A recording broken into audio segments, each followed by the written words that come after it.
Hey, what's up? Good morning. Another dish, another videos for today. 10-wheeler truck na naman to mga boss idol. Ating sisilipin dito. Ayan o. Nasilip nga natin to mga boss idol. Steering box lang. Tagas nito mga boss idol oh. Gearbox. Oil seal lang ang problema nito mga boss idol. May pamalit na tayong oil seal dyan oh. Ayan mga boss idol, bago, original to mga boss idol. Double spring siya mga boss idol, kabilaan. Magandang klase. Ayan mga boss idol, sa pagbabaklas naman ito mga boss idol, kunting silsil lang dito. Ayan, pag gumalaw na siya mga boss idol, malambot naman siya na oh. Kasi nasilsil na natin yan ng konti mga boss idol, malambot na siya.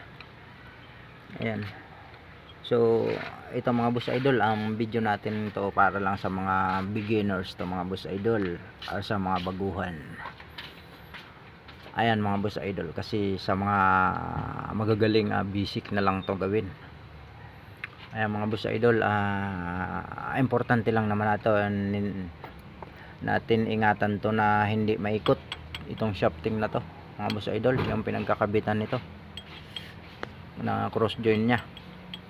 Kasi pag nagalaw natin yan mga boss idol, yung bearing sa loob, ayan, malalaglag. So magiging malaking trabaho yan mga boss idol.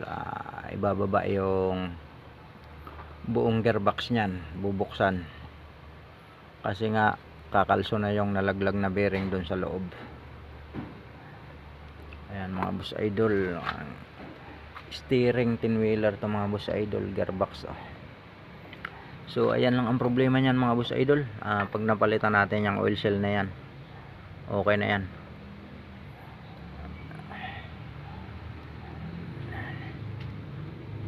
Ayan oh. So medyo malambot na nga siya mga boss idol oh. Basta ang importante lang mga boss idol, hindi lang magalaw tong shafting na to habang tinatanggal natin tong pinaka housing ng kanyang oil seal. Ayan oh. Yan lang iingatan natin dyan mga boss idol. So ayan, kung nagustuhan nyo yung ating video, papalo na lang, like and share. Ayan, pa-like na subscribe na rin sa ating mga videos. Ayan.